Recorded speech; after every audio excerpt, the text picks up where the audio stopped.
세상을 이기는 하늘의 지혜, 다섯 번째, 나의 소견이 아닌 말씀이 기준입니다 라는 제목을 함께 말씀 나눕니다.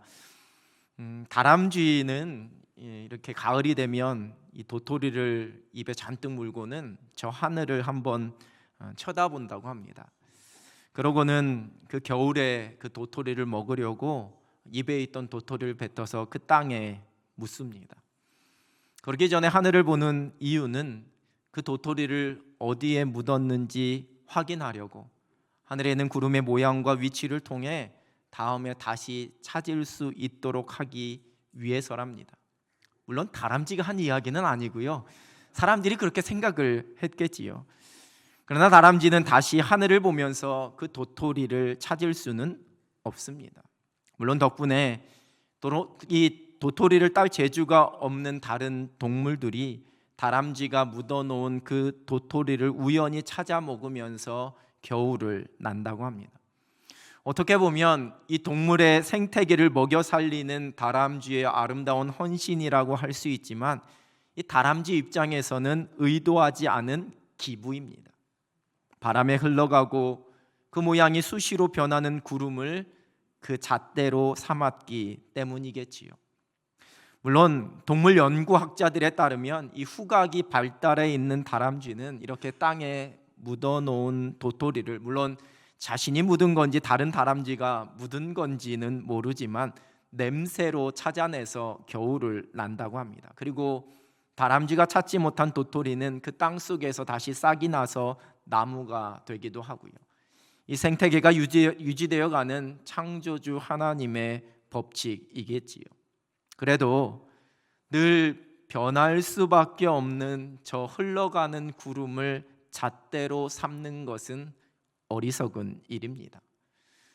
오늘 본문 말씀은 이스라엘의 근간이었던 그 율법의 잣대가 무너진 모습을 기록하고 있습니다.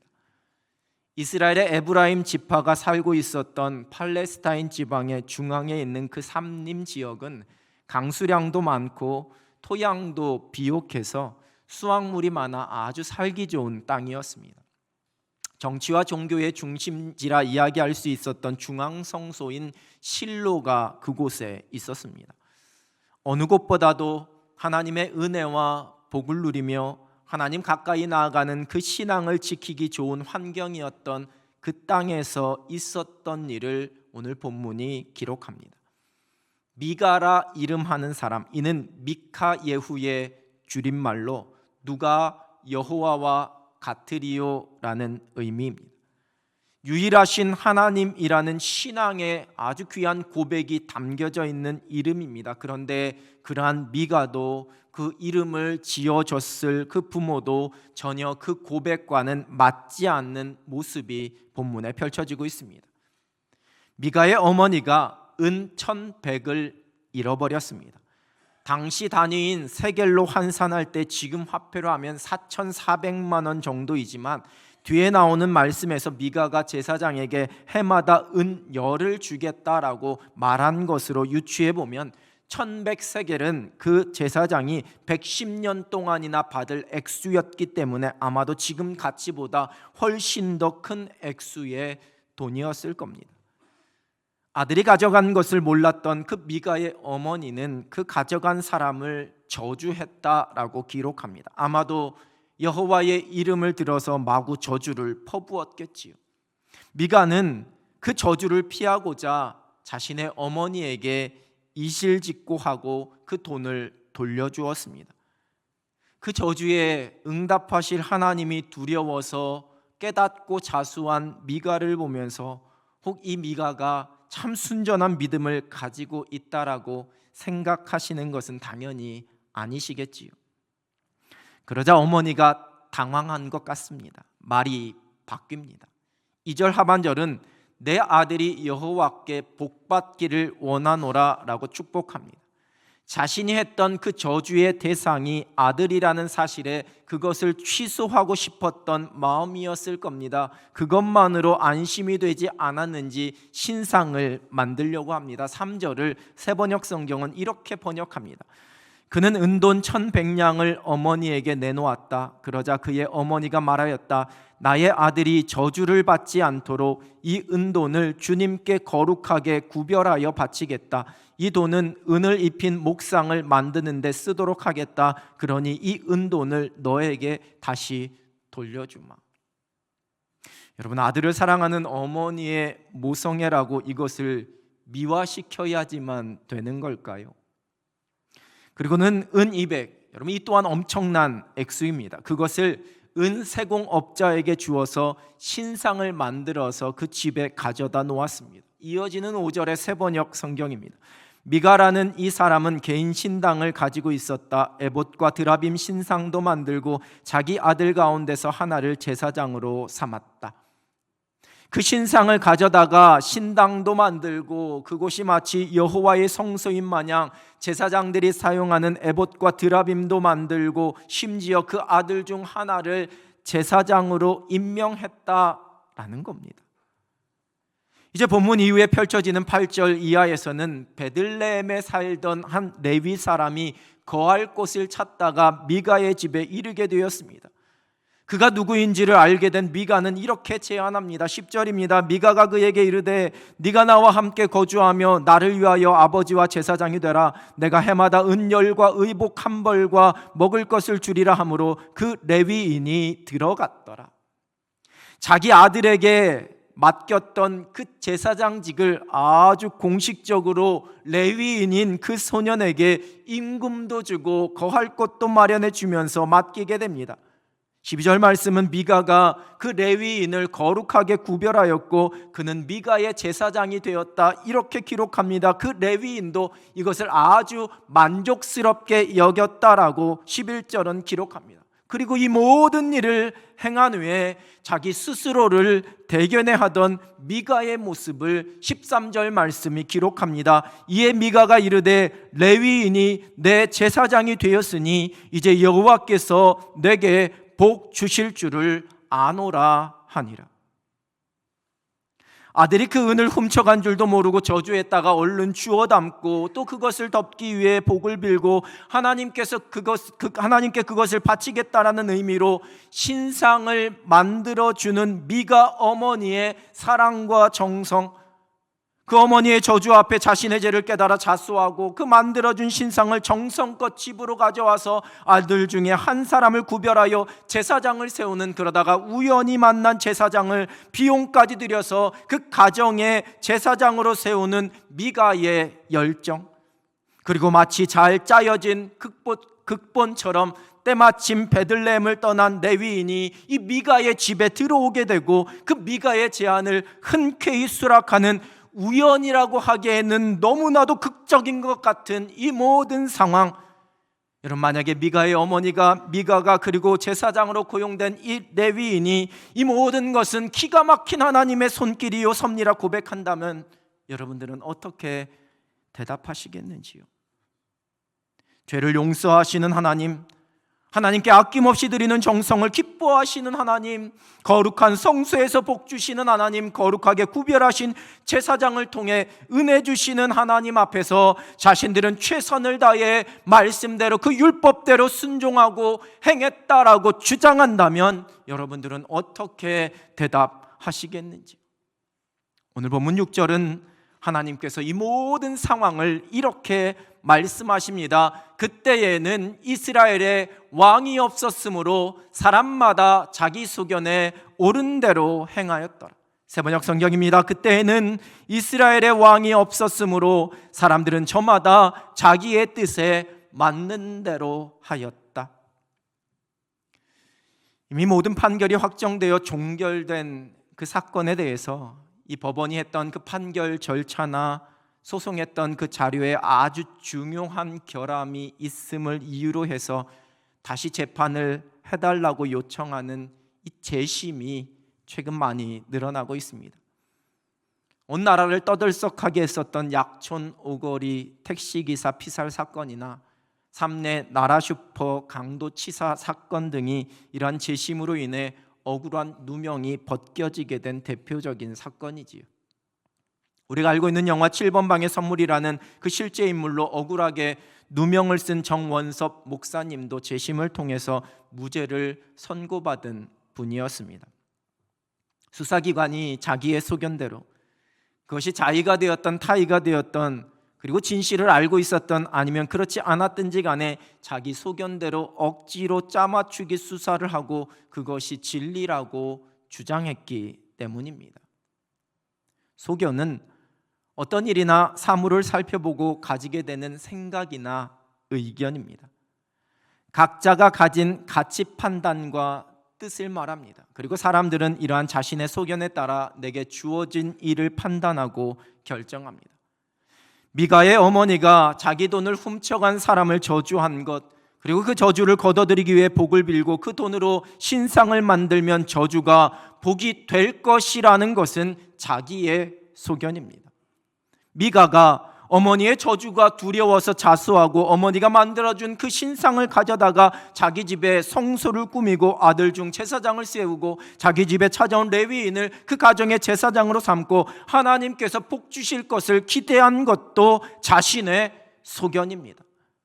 율법에 따라서 다른 지파가 드리는 11조로 생활해야지만 되는 레위인이 먹고 살 일이 막막하자 스스로 먹고 살 방법을 찾아 길을 떠나고, 그러다가 미가를 만나서 그 집에 개인 제사장이 되어 그가 공급해 주는 것에 만족하며 삭까지 받아 살아가기를 선택했던 레위인도 자신의 소견대로 행하고 있습니다.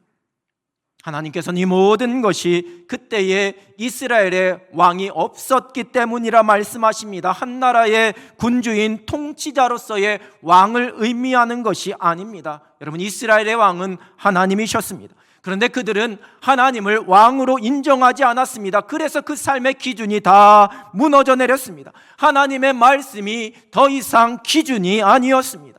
자신의 소견에 오른 대로, 내 생각과 내 뜻대로, 내가 좋은 대로, 내 마음이 가는 대로, 내 감정대로 그 모든 것을 결정했습니다.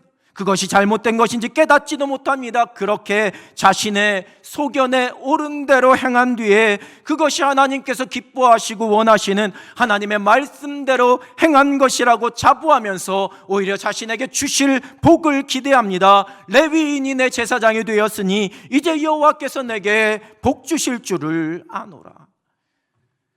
여러분, 초대교회 에베소 교회와 버가모 교회에는 이단이었던 니골라당의 교훈을 따르는 사람들이 있었습니다. 요한계시록 2장 15절입니다. 이와 같이 내게도 니골라당의 교훈을 지키는 자들이 있도다. 이 니골라당은 무율법주의자들, 무도덕주의자들이었습니다. 방종에 빠진 사람들이었습니다. 예수님께서 말씀하신 복음 안에서의 자유함을 자신들의 구미에 맞게 해석했습니다. 그리고 신앙 안에서 자유하지 못하는 사람들은 율법주의자다라고 정죄했습니다. 성경에서 말씀하시는 자유는 마음껏 죄를 지을 수 있는 자유라고, 그래야지만 그 죄를 용서하시는 하나님의 은혜가 더 크다라고 주장했습니다. 다 괜찮다는 겁니다. 예수님을 믿는다고 고백하기만 하면, 그리고 최소의 신앙의 의무만 지키면, 신앙인으로서의 형식, 예배의 겉모양만 지키면 그 나머지는 그냥 마음대로 하고 싶은 대로 다 해도 된다라는 겁니다. 말씀대로 살기 위해서 손해보거나 절제하거나 고민할 필요가 없습니다. 세상 사람들이 즐기는 쾌락과 음행도 거리낌 없이 마음껏 즐겨도 된다라는 겁니다. 세상의 대세와 풍조는 적당히 받아들이고 거기에 맞춰가며 발맞추며 살면 된다라는 겁니다. 복음 안에서, 신앙 안에서 자유하면 모든 것이 다 가능한 것이니 율법에 매일 필요가 없다라는 주장입니다. 그렇게 무슨 일을 행해도 그리스도인은 은혜로 다 보호받기 때문에 해를 받음도 책망받음도 없다라고 주장했던 사람들입니다. 사사시대처럼 모든 것을 자기의 소견에 옳은 대로 행하면서 믿는 것입니다. 여러분, 사람들이 말하는 윤리와 문화는 예전에는 맞았는데 지금은 맞지 않기도 하고, 예전에는 맞지 않았는데 지금은 맞는다라고 말할 수도 있습니다. 상황에 따라 이것이 옳기도 하고 상황에 따라 옳지 않기도 하는 것도 있습니다. 사람들의 문화에 따라 용납되기도 하고 용납될 수 없는 일들도 있습니다. 언젠가 유명한 삼계탕집을 갔더니 이런 문구가 쓰여 있었습니다. 식사 중후 코 풀지 마세요. 화장실 이용 바랍니다. 기본 예의입니다. 괜찮다가 갑자기 저 문구를 보니까 저도 막 코가 흘러내려오는 것 같고 풀고 싶은 생각이 막 들더라고요.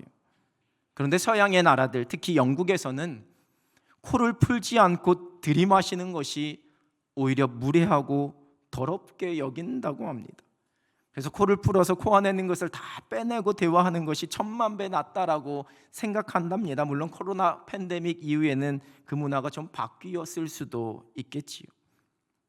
세상에는 자기 소견에 오른 대로 처한 문화와 그 관습대로 그 상황과 형편에 맞춰서 행해도 괜찮은 일들이 있습니다. 여러분, 예전에는 목회자들이 흰색 와이셔츠에 넥타이를 매지 않으면 단정하지 않고 경건하지 않은 것처럼 여겨지던 때도 있었습니다.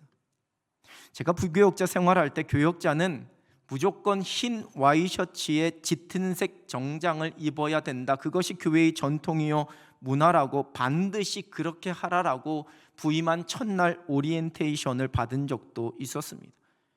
이런 문화라고 해서 따르는 거지 자기 소견대로 파랑색 와이셔츠를 입는다고 해서 죄는 아닙니다.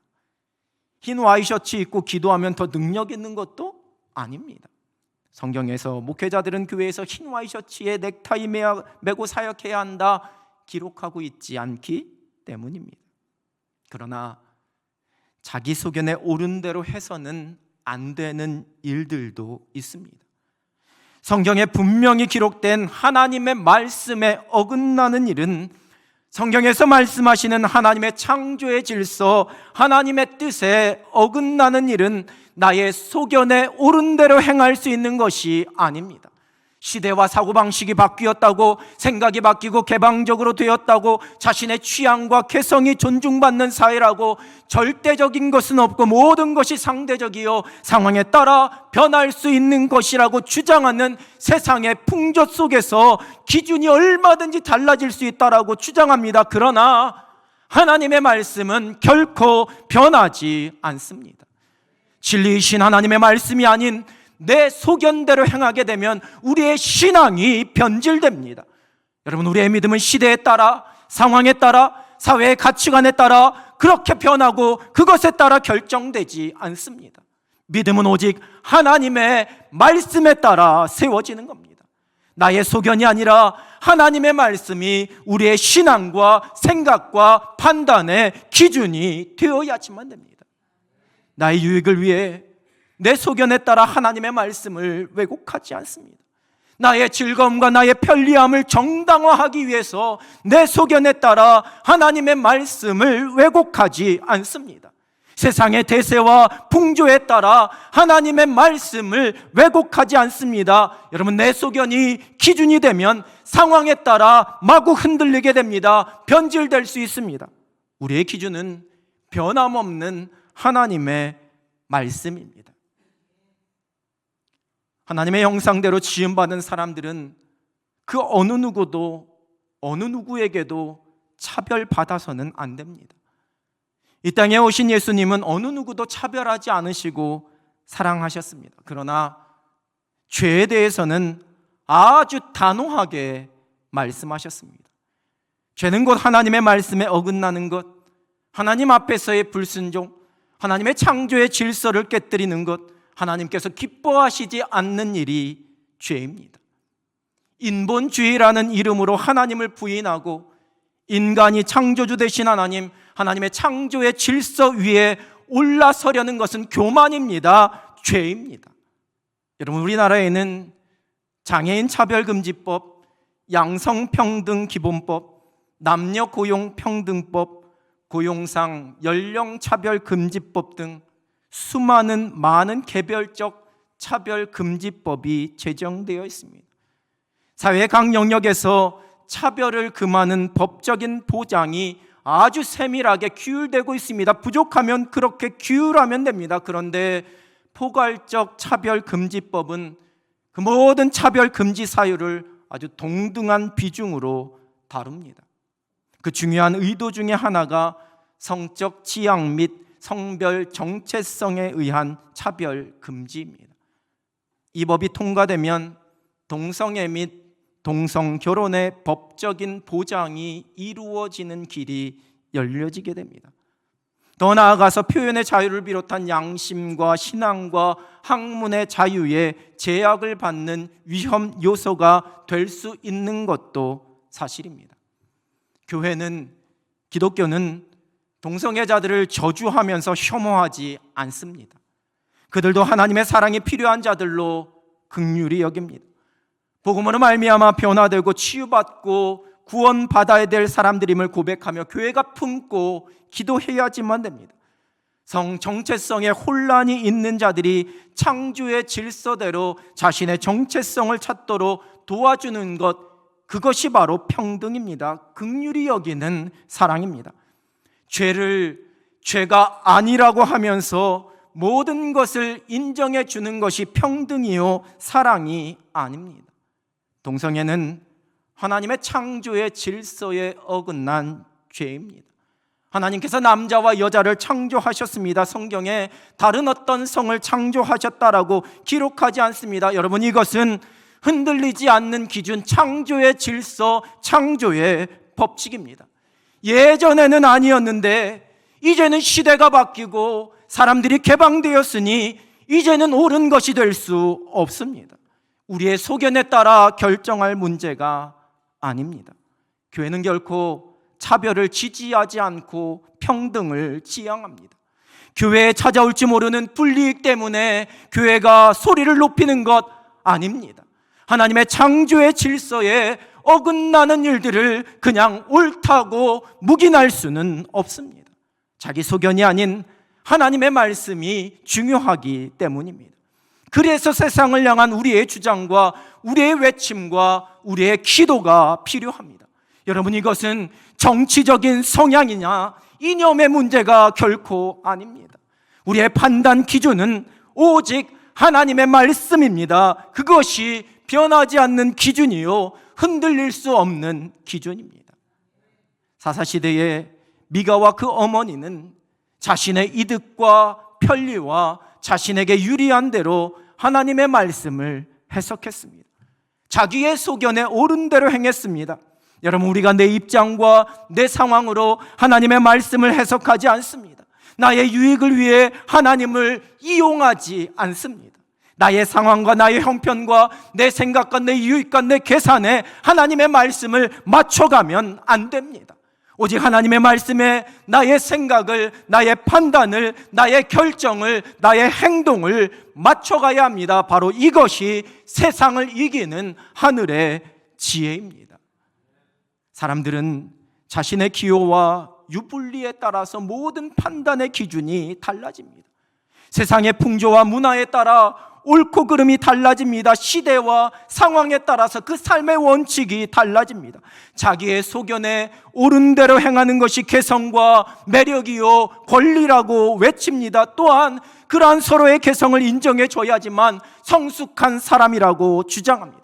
세상에 많은 사람들이 좋아하고 따르는 대세가 진리요 옳은 것이라고 주장합니다. 그러나 하나님이 창조하신 세상은 오직 하나님의 말씀, 창조의 질서에 따라서 다스려져야 합니다.